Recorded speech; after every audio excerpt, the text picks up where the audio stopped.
గోవింద గోవింద గోవింద గోవింద.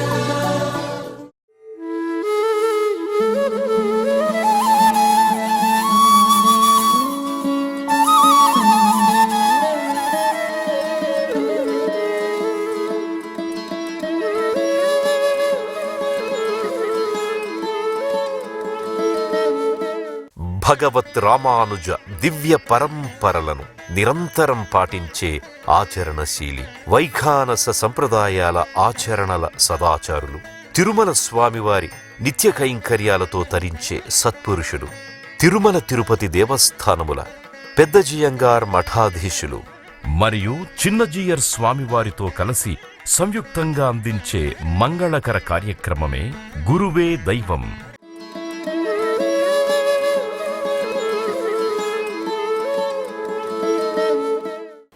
నిత్యమచ్యుతపదాంబుజయుగ్మరుగ్మ వ్యామోగదస్తదితరాణి తృణాయ మేనే అస్మద్గురోర్భగవదస్య దయైకసింధో రామానుజస్య చరణౌ చరణం ప్రపద్యే.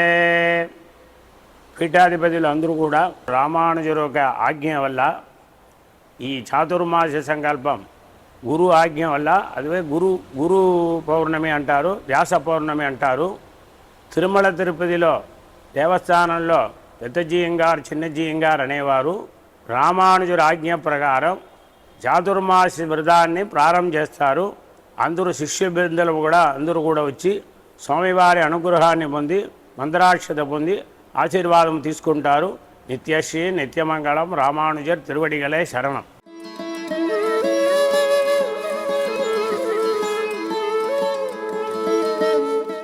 శ్రీమతే రామానుజాయ నమః. కన్యా శరణం జజ్జాతం శేషాచల నివాసినం సర్వేశా ప్రథమాచార్యం శ్రీనివాసమహం భజే. నమామి నారాయణ పాదపంకజం కరోమి నారాయణ పూజనం సదా వదామి నారాయణ నామ నిర్మలం స్మరామి నారాయణ తద్వద్వ్యయం. ఆషాఢ నెలలో వచ్చే పౌర్ణిమ గురు పూర్ణిమ అని చెప్తారు. గురువు కంటే అందరికీ గురువు ఎవరంటే వ్యాసారు, వేదవ్యాసరే అందరికీ గురువు. భారతదేశం పూర్తిగా సన్యాసి స్వామిలు అక్కడక్కడ ఏం చేసి ఉన్నారు. అందరూ చేసేది పూజ వ్యాస పూజ అయిపోయారు. గురు బ్రహ్మ గురు విష్ణు గురుదేవ మహేశ్వర గురు సాక్షాత్ పరబ్రహ్మ తస్మై శ్రీ గురువే నమః అని చెప్తారు. దేవుడు గురువు ఒకటే. దేవుడి తండ్రి మీద ముందు కూడా గురువు గుర్తే చాలా సంతోషం. భగవంతుడితో నేరుగా మార్గం పోయేదని కాదు, గురుగారు మార్గం పోవాలి. గురుగారే ఫస్ట్. దానికోసమే గురువు దండ పెడితే దేవుడి దండ సమానం. అదేవిధంగా శ్రీ వైష్ణవ సంప్రదాయంలో వ్యాస పూజ మనం ముందు సాధుర్మాస సంకల్పం చెప్తాను, సాధుర్మాస వ్రతం చెప్తారు వైష్ణవ స్వామిలో. ఇక్కడ అందరూ చేసుకుంటారు. మన తిరుమల తిరుపతి దేవస్థానం జీగారు వాళ్ళు పెద్ద జీగారు చిన్న జీగారు ఇద్దరు సాధుర్మాస వ్రతం సాధుర్మాస సంకల్పం ప్రారంభం సాధుర్మాస సంకల్పం చేసుకుంటారు. దేనికోసం అంటే వ్యాస భగవానే మాకు ఫస్ట్ గురుగారు. ఆయన లేదంటే అన్ని వేదమే ప్రమాణం. వ్యాసరికే వేదవ్యాసరి పేరు. దానికోసమే అందరూ చేసుకుంటారు సన్యాసి స్వామిల వారు.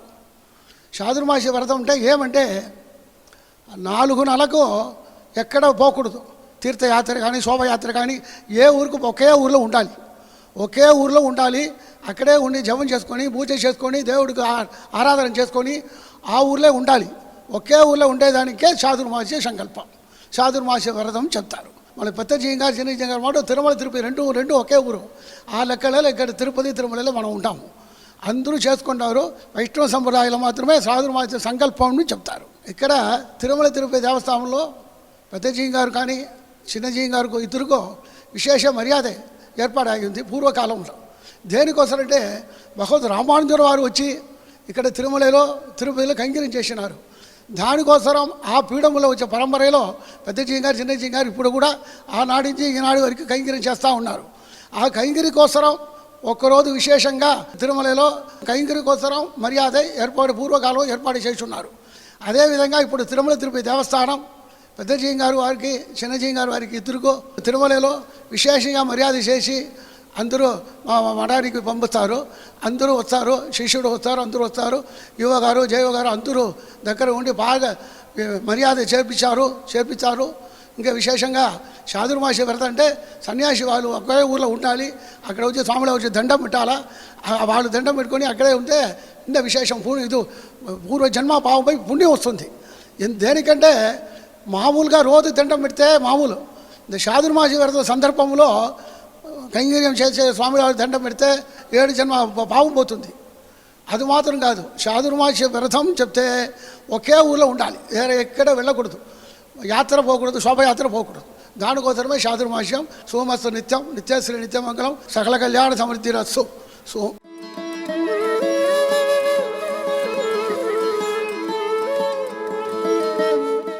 తల్లి, తండ్రి, గురువు, దైవస్వరూపమైనటువంటి స్వామివారి పాదపద్మములకు ప్రణమిల్లుతూ, స్వామివారు గురు పూర్ణిమ సందర్భంగా మీ ప్రత్యేకమైనటువంటి ఆశీస్సులను నా మీద, భక్తులందరి మీద కూడాను ప్రసరింపచేయమని చెప్పి ప్రార్థిస్తూ ఉన్నాను. తప్పకుండా. గురువు స్వరూపమైనటువంటి పరమేశ్వరుడే అందరికీ గురువు. మనకు సంప్రదాయంలో నారాయణ సమారంభాం శంకరాచార్య మధ్యమాం అస్మదాచార్య పర్యంతం వందే గురు పరంపరాం అని చెప్తాం. నారాయణుడు జగద్గురువులు, శంకరాచార్యులు, ఇప్పుడు ఎవరు పలుకుతూ ఉంటే వారి గురువులు, వాళ్ళని స్మరించడం జరుగుతూ ఉంటుంది. అందులో వ్యాసుడిని స్మరించడం అత్యంత ప్రధానమైనటువంటి అంశం. వ్యాస పూర్ణిమ, గురు పూర్ణిమ అంటాం కనుక వ్యాసుడే అందరికీ కూడా మహనీయుడైనటువంటి గురువు. అలా వ్యాసుడిని స్మరిస్తూ ఈ గురు పరంపరను భావిస్తూ ఉన్నాం. నారాయణం పద్మభువం వశిష్ఠం శక్తించ తత్పుత్ర పరాశరంచ వ్యాసం శుకం గౌడపదం మహాంతం గోవింద యోగీంద్ర మధాస్య శిష్యం శ్రీశంకరాచార్య మధాస్య పద్మపాదంచ హస్తామలకంచ శిష్యం తం తోటకం వార్తికకారమన్యాన్ అస్మద్గురూన్ సంతతమానతోస్మి.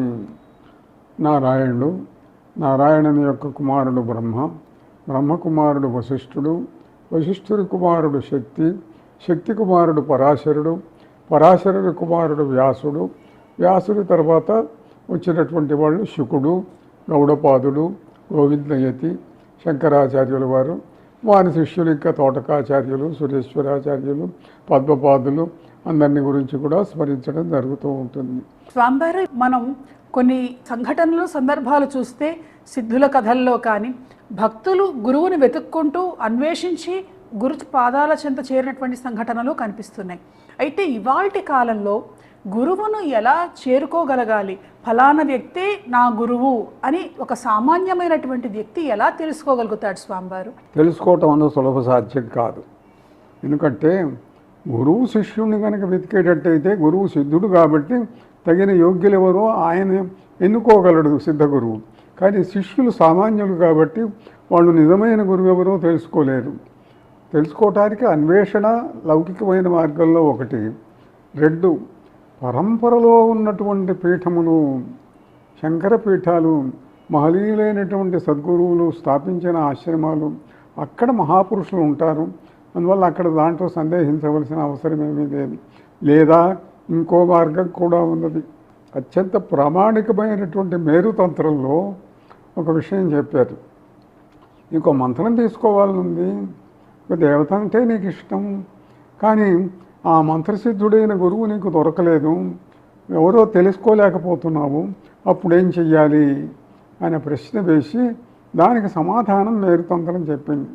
నువ్వు శివాలయానికి వెళ్ళు, నువ్వు చేసుకోదలుచుకున్నటువంటి మంత్రం శాస్త్ర గ్రంథంలో ఉన్నది ఒక తాటాకు మీదనో భోజ్యపత్రం మీదనో, ఇప్పటి భాషలో చెబితే ఒక కాగితం మీదనో రాసుకొని అది శివుడి ముందు పెట్టు. స్వామి నాకు గురువు దొరకలేదు, నీవే నాకు గురువు అని భావించి దాన్ని శివుడే గురువుగా నీకు మంత్రం ఇచ్చినట్లుగా భావించి ఆ మంత్రం చేసుకోవచ్చు. మహాదేవుడు, పరమశివుడు సర్వమంత్రములకు గురువు ఆయన. ఇవాళ ఉన్నటువంటి పరిస్థితులలో గురువును శిష్యులు ఏ విధంగా సేవించుకోగలగాలి? గురువు చెప్పినటువంటి మార్గాన్ని ఆచరించటమే సేవించటం. వేరే నువ్వు ఈ పని చెయ్యి, ఈ మార్గంలో చెయ్యి అని గురువు చెప్తే దాన్ని చేయటమే అతి ప్రధానమైన అంశం. అంటే గురువు శిష్యుడితో ఆయన నువ్వు ఈ మార్గంలో ఉండు, నువ్వు జపం చెయ్యి, నువ్వు ప్రబోధం చెయ్యి, నువ్వు ప్రచారం చెయ్యి, నువ్వు ధర్మ మార్గాన్ని గురించి చెప్పటానికి కావలసినటువంటి తపశ్శక్తిని సంపాదించు అని గురువు చెప్పిన మార్గంలో ఆచరించటమే శిష్యుడు చేయవలసిన పని. మామూలుగా గురు పూర్ణిమ అంటే వ్యాస జయంతిగా మనం పురాణాల్లో చెబుతూ ఉన్నాం. అయితే గురు పూర్ణిమ నాడు వ్యాసుణ్ణి అర్చించడం మాత్రమే కాకుండా మీ గురువులను కూడా మీరు అర్చించండి అనేటువంటి ఆచారం మనకు వచ్చింది.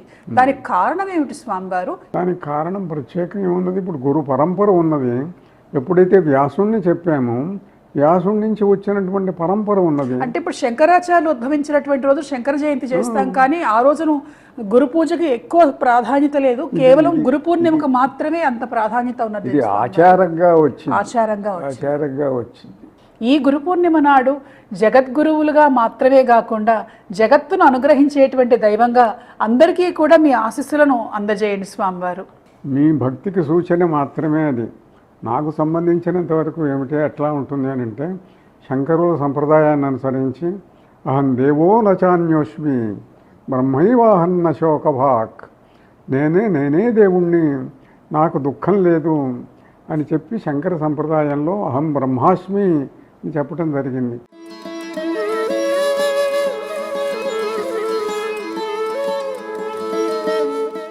రక్త శుక్ల ప్రభామిశ్రం అశక్యం త్రైపురం మహః. గురు గుశబ్దస్తు అంధకార స్యాత్ ఋషబ్ద తన్నివర్తక. అంటే గుమ్ అంటే చీకటి అంటారు, అరవంలో గుమ్మిరిట్ అంటారు. ఆ చీకటిని తొలగించేవారు గురువు గారు. అంటే బ్రహ్మ విష్ణు మహేశ్వరులు, వారిలో మహేశ్వరుడు సంహారమూర్తి అంటారు. సంహారమూర్తి అంటే కాల సంహారమూర్తి అని చెప్తారు. మృత్యుంజయుడుగా ఆయన్ని చెప్తారు. అంటే అనిత్యమైన అజ్ఞానాన్ని, అహంకారాన్ని తొలగించి నిత్యమైన జ్ఞానాన్ని, శాశ్వతమైన ఐశ్వర్యం జ్ఞానము, దాన్ని ప్రసాదించేవారు మహేశ్వరుడు. జ్ఞానమిచ్చేన్ మహేశ్వరాత్, శ్రియమిచ్చేత్ హుతాశనాత్, ఆరోగ్యం భాస్కరాదిచ్చేత్. ఆరోగ్యం కోసరం సూర్య నమస్కారాలు చేస్తారు, ఐశ్వర్యం కోసరం అగ్ని భగవంతుడు. అందుకే మన దేశంలో హోమాలు చేసే అలవాటు, యజ్ఞయాగాలు చేసే అలవాటు చాలా వచ్చినాయి. యజ్ఞయాగాలు చేస్తే ఇంకా ఐశ్వర్య ప్రాప్తి, అన్ని విధాల ఐశ్వర్యం. ఐశ్వర్యం అంటే డబ్బు మాత్రమే కాదు, జ్ఞానమిచ్చేన్ మహేశ్వర. గురువుగారు జ్ఞానాన్ని ప్రసాదిస్తాడు.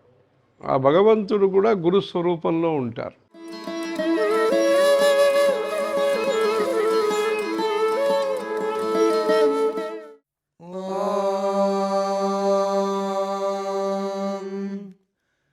త్రిభిష్ట్వందేవ సవితుర్వర్షిష్ఠైః సోమధామాభిః అగ్నే దక్షైః పునీహినః పునంతు మాన్ దేవ జనాః పునంతు వసావో ధియా విశ్వే దేవాః పునీతమాజాతా వేదః పునీహిమా ప్రప్యాయస్వ ప్రస్యందస్వ సోమ విశ్వేభిరంశుభిః దేవేభ్యః ఉత్తమం హవిః ఉపప్రియం పనిప్నతం యువానమాహుతివృధం అగన్మభిభ్రాతో నమః అలాయ్యస్య పరశుర్నానాశతమాపావస్వ దేవ సోమా ఆఖుంచీ దేవదేవ సోమా యః పావమానీరధ్యేత్యుషీభిః సంభృతం రసం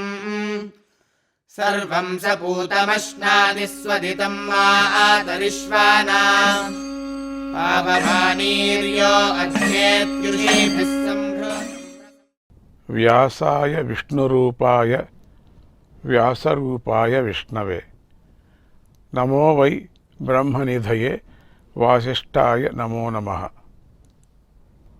ఓం నమః ప్రణవార్థాయ శుద్ధ జ్ఞానైకమూర్తయే నిర్మలాయ ప్రశాంతాయ దక్షిణామూర్తయే నమః. ఈరోజు గురు పూర్ణిమ కాబట్టి ఈ ఒక్కరోజు మాత్రమే గురువును పూజించి మరిచిపోవడం కాదు, ప్రతిరోజు గురువును పూజించాలి, గురువును తలుచుకుంటూ ఉండాలి. గురువును తలిస్తే గురు అనే శబ్దంలోని గకారం సిద్ధినిస్తుంది, రేఫ పాపాన్ని పోగొడుతుంది, ఉకారంగా ఉన్న విష్ణువు మోక్షాన్ని ఇస్తాడు. అసలు ప్రతి ఒక్కరూ జీవితంలో సాధించవలసినటువంటి ఏమిటి అంటే అవి చతుర్విధ పురుషార్థాలు. అవే ధర్మము, అర్థము, కామము, మోక్షము. ఈ 4 పురుషార్థాలను సాధించడానికి మొదటగా గురువు శాస్త్రంలోని సారాన్ని తెలుపుతాడు. తర్వాత తీర్థాలను సేవించే విధానాన్ని తెలుపుతాడు. ఎప్పుడు ఎలాంటి పుణ్యకర్మలు చేయాలా, ఎక్కడ ఎలా చేయాలో తెలుపుతాడు. అలాగే తపస్సు, వ్రతాలు, యోగాలు చేసేవారికి అందులోని యొక్క సాధన రహస్యాలు తెలిపి సిద్ధిని చేకూరుస్తాడు. ఇలా గురువు శిష్యుడిని చక్కగా తీర్చిదిద్దగా శిష్యుడు శ్రద్ధగా ఆచారాలు పాటిస్తాడు, సంఘంలో ధర్మంగా నడుచుకుంటాడు, భగవంతుడి కోసం వివిధ యజ్ఞాలు చేసేవారికి తన శక్తి కొద్ది సహాయం చేస్తాడు. ఎప్పుడూ పురాణాలు, కథలను వింటాడు, భగవత్ తత్వాన్ని అందరికీ తెలుపుతాడు. జ్ఞానాశక్తి కలిగి శాస్త్ర మర్మాలను తెలుసుకుంటాడు. తర్వాత ఏది మంచిది, ఏది చెడు అనే నిత్యానిత్య వివేకం కలిగి మంచి పనులు చేస్తాడు, చెడు పనులను దూరంగా ఉంచుతాడు. కనుక ప్రతి వారికి గురువు అవసరం ఉంది. గురువు అందరి జీవితాల్లోనూ ఒక ముఖ్య భాగమై ఉన్నాడు. దీనిని అందరూ గ్రహించాలి. గురువు యొక్క సహాయ సహకారాలు లేనిదే లోపల ఉన్న వివేక జ్యోతి వెలగదు. జీవి శరీరాన్ని ధరించటానికి తల్లిదండ్రులు జన్మను మాత్రమే ప్రసాదిస్తారు, కానీ గురువు అలా కాదు. జ్ఞానం అనే శరీరాన్ని ధరించటానికి గురువు జీవికి 2వ జన్మను ప్రసాదిస్తాడు. అందుకని గురువు తల్లిదండ్రుల కన్నా గొప్పవాడు. దీనికి ప్రమాణం ఏమిటి అంటే మహాభారతంలోని శాంతి పర్వంలోని మాటే ప్రమాణం. జ్ఞానంతో కూడా జన్మయే గొప్పది, అదే దివ్యమైనది, అదే అజరమైనది, అమరమైనది అని శాంతి పర్వం బోధించింది. ఇదే మాటను శాస్త్రము చెప్పింది. కనుక మనిషి జీవితంలో గురువు యొక్క స్థానమే చాలా గొప్పది అని ప్రతి ఒక్కరూ గ్రహించి గురువును పూజించాలి. అంటే మమకారాన్ని విడిచిపెట్టడం వల్ల మోక్షం కలుగుతుంది, అమృత స్వరూపులుగా అవుతారు. ఇది గురువును ఆశ్రయించి, గురువును సేవించి, గురుబోధలు గ్రహించి పాటించటం వల్ల మనిషికి లభించే అతి గొప్ప ఫలము, ప్రయోజనము. ఇది గురువు యొక్క ప్రాముఖ్యత, ఇది గురువు యొక్క తత్వం. ఈ గురు పూర్ణిమ నాడు సద్గురువును భక్తి శ్రద్ధలతో పూజించండి, ఆయన చూపే దారిలో నడవండి. మీ లోపల గల దానవత్వం నశించి మానవత్వం వికసించి అది దైవత్వంగా పరిమళిస్తుంది. మీ అందరికీ శ్రీ వ్యాస భగవానుడు అనుగ్రహం లభించుగాక. జై గురుదత్త, శ్రీ గురుదత్త.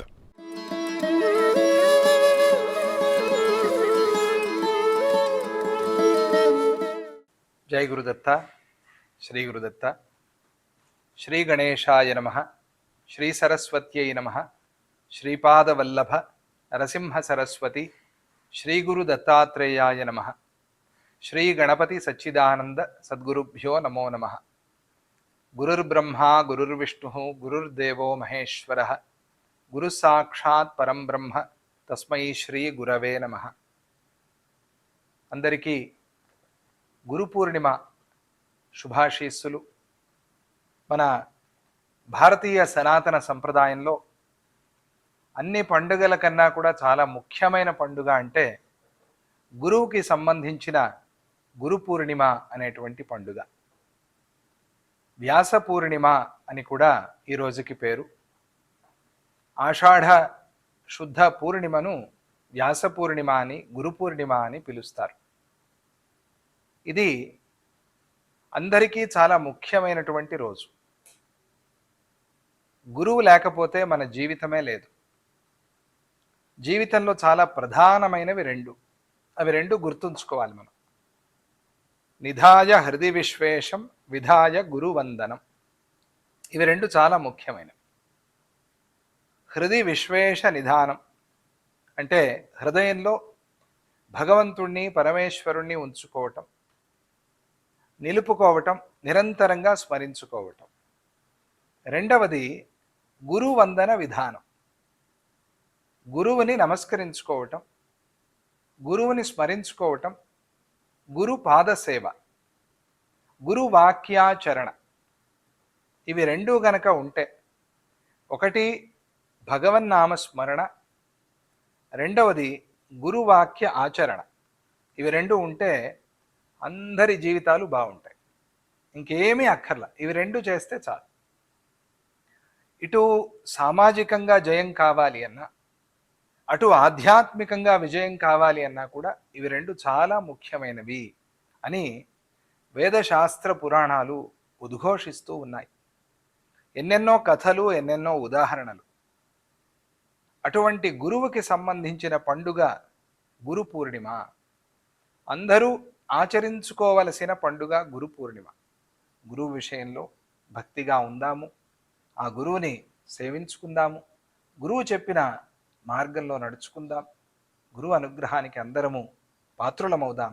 ఈరోజు నుంచి ప్రారంభమయ్యేటువంటి చాతుర్మాస్య వ్రత దీక్షా ఫలము లోక కళ్యాణానికి ఆ భగవంతుడు వెంకటేశ్వర స్వామి వారి అనుగ్రహంతో కలిగి అన్ని లోకాలు కూడా సుఖంగా సంతోషంగా ఉంటూ, విశేషంగా మన భూలోకము, మన భారతదేశం సుభిక్షంగా ఆనందంగా సంతోషంగా ఉంటూ, సకాలంలో మంచి వర్షాలు కురిసి అందరూ అన్ని రంగాల వారు కూడా ఆరోగ్యంగా ఆనందంగా ఉండాలి అని చెప్పి సంకల్పం చేసుకుని ఈరోజు నుంచి చాతుర్మాస్య వ్రత దీక్ష ప్రారంభించి చేస్తూ ఉన్నాం. ఈ దీక్షా ఫలము అందరికీ కూడా కలుగుగాక, అందరూ సుఖ సంతోషాలతో ఆనందంగా ఉండెదరుగాక అని చెప్పి ప్రార్థన చేస్తూ అందరికీ మరి ఒక్కసారి గురు పూర్ణిమ శుభాకాంక్షలు, శుభాశీస్సులు. జై గురుదత్త, శ్రీ గురుదత్త. తస్మై శ్రీ గురవే నమః.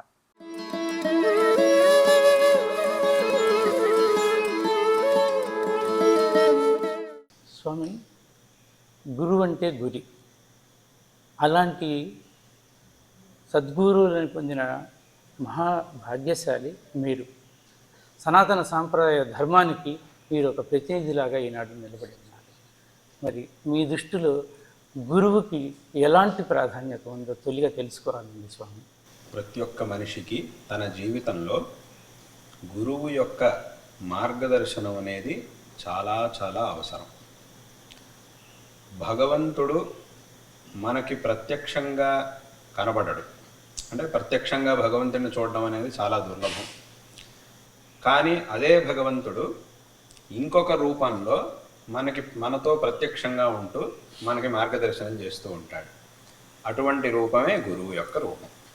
అందుకే అనాది కాలంగా మన ధర్మంలో మొట్టమొదట మన పిల్లలకి నేర్పించేదే గురుర్ బ్రహ్మ గురుర్ విష్ణు గురుర్దేవో మహేశ్వర గురు సాక్షాత్ పరంబ్రహ్మ తస్మై శ్రీ గురవే నమః అని నేర్పిస్తాం పిల్లలకి. ఇదే మన జీవితంలో మొట్టమొదట మనం తీసుకున్న ఒక మూలమంత్ర ఉపదేశంలాగా దీన్ని తీసుకున్నాం. కాబట్టి ఇక్కడ ఏమిటంటే గురువు యొక్క మార్గదర్శనం అనేది జీవితంలో ఎంతో అవసరం. అందులోనూ అసలు గురువు అంటే ఎవరు, గురువుకు ఉండవలసినటువంటి లక్షణం ఏమిటి అని అంటే జ్ఞానం. మొట్టమొదట అన్నిటికంటే ముందు ఉండవలసినటువంటి లక్షణం జ్ఞానం. గురువు తనలో ఉన్నటువంటి ఆ జ్ఞానాన్ని శిష్యుడికి ఇవ్వాలి. ముందు తాను జ్ఞానాన్ని పొందాలి. తాను ఎక్కడి నుంచి జ్ఞానాన్ని పొందాలి, మళ్ళీ తన గురువు నుంచి పొందాలి. ఆయన ఎక్కడి నుంచి, మళ్ళీ తన గురువు నుంచి. ఇలా తన గురువు నుంచి పొందినటువంటి జ్ఞానాన్ని తన శిష్యుడికి ఇచ్చి శిష్యుణ్ణి కూడా తనలాగా తయారు చేసి కృతార్థుణ్ణి చేసేటటువంటి వ్యక్తే గురువు. కాబట్టి జీవితంలో గురువు యొక్క ప్రాధాన్యం అనేది చాలా చాలా ఉన్నది. గురువు యొక్క ఉపదేశంతోనే మనం ఏది సత్యము అని తెలుసుకుంటాం. తత్వాన్ని తెలుసుకోవాలంటే గురువు ముఖతఃనే తెలుసుకోవాలి. తత్వం అంటే ఏమిటి? సత్యం. తత్వము సత్యము రెండు ఒకటే, రెండు పదాలకి ఒకటే అర్థం. ఏది సత్యమో అదే తత్వం, ఏది తత్వమో అదే సత్యం. కాబట్టి మన జీవితంలో ఏది సత్యమో, దేన్ని తెలుసుకోవడం ద్వారా మనం కృతార్థులం అవుతామో అటువంటి ఆ తత్వాన్ని మనకు ఉపదేశించేటటువంటి మహాపురుషుడే గురువు అని అంటే. కాబట్టి అటువంటి గురువు యొక్క మార్గదర్శనం అనేది మనకి ఎంతో అవసరం. ఇప్పుడు లౌకికమైనటువంటి ఎన్నో విషయాలని కూడా మనకి గురువు తెలియజేస్తూ ఉన్నారు. కానీ ఆ లౌకికమైనటువంటి విషయాల కంటే కూడా అలౌకికమైనటువంటి తత్వం, పరబ్రహ్మ తత్వం, వేదాంత తత్వం, ఈ అద్వైత తత్వం అనేది ఏదైతే ఉందో, ఇది లౌకికమైనటువంటి విషయాలు కేవలం లౌకికానికి మాత్రమే మనకు ఉపయోగపడతాయి. మనం ఈ శరీరంలో బతికున్నంత వరకు మాత్రమే మనకు ఉపయోగపడతాయి. ఒకసారి ఈ శరీరాన్ని వదిలేసామనంటే లౌకికంగా మనం ఎవరెవరి దగ్గర నుంచి ఏమేమి నేర్చుకున్నామో అవన్నీ కూడా అక్కడికే పూర్తయిపోతాయి. ఈ ధార్మికం, ఈ తాత్వికమైనటువంటి జ్ఞానం అనేది ఏదైతే ఉందో అది ఈ లౌకిక జ్ఞానంలాగా ఒక జన్మకే పూర్తవుతుంది. ఈ జన్మలో మనం గురుముఖతః కొన్ని విషయాల్ని నేర్చుకొని కొంత సాధన చేసిన తర్వాత ఇంకొక జన్మ మనకు సంప్రాప్తించినప్పుడు ఆ జన్మలో మళ్ళీ ఈ కిందటి జన్మ సంస్కారమే మళ్ళీ వస్తుంది. అప్పుడు మళ్ళీ ఇంకా ఒక ఇంత సాధన చేస్తే, ఆ తర్వాత మళ్ళీ ఇంకొక జన్మలో ఇంకొక ఇంత సాధన చేస్తే అక్కడికి అది ఆ సాధన అనేది పూర్తయి దాని యొక్క పరిపూర్ణమైనటువంటి ఫలం మనకి లభిస్తుంది. దీన్నే భగవద్గీతలో కృష్ణ పరమాత్మ అనేక జన్మ సంసిద్ధ తతో యాతి పరాంగతిం బహూనాం జన్మనామంతే జ్ఞానవాన్ మాం ప్రపద్యతే అని చెప్పాడు. కాబట్టి అక్కడికి ఏమైందనంటే ఈ అలౌకికమైనటువంటి తత్వజ్ఞానం ఏదైతే ఉందో అది ఒక జన్మకే పూర్తయ్యేది కాదు, ఇంకా కొన్ని జన్మల పాటు అది వస్తూనే ఉంటుంది. ఈ తత్వం యొక్క ఫలం ఒకే జన్మకి పరిమితమైనటువంటిది కాదు. దీని యొక్క ఫలం ఏమిటి అని అంటే మోక్షం. మోక్షమే దీని యొక్క ఫలం. మోక్షం అంటే ఏమిటి? ఈ అన్ని రకాల సంసారిక దుఃఖాల నుంచి విముక్తిని పొందడం, ఇంకా మళ్ళీ ఈ సంసారంలోకి రావాల్సిన పని లేకపోవడం, అటువంటి స్థితిని పొందడం, ఇదే మోక్షము అని అంటే. కాబట్టి అది వాస్తవంగా మనందరికీ కూడా కావాల్సినటువంటిది. కాబట్టి ఆ తత్వజ్ఞానాన్ని ఇచ్చేటటువంటి గురువు ఎవరైతే ఉంటారో ఆయనకి సర్వోత్కృష్టమైనటువంటి స్థానం ఉంటుంది. కాబట్టి ఈ లౌకికమైనటువంటి విద్యల్ని ఇచ్చే గురువుని తప్పకుండా మనం గౌరవించాల్సిందే, అదంతా ఉంది. అందులోనూ ఆ గురువు కంటే కూడా గొప్ప గురువు ఎవరు అని అంటే ఈ ఆధ్యాత్మికమైనటువంటి తత్వాన్ని మనకి తెలియజేసేటటువంటి గురువు.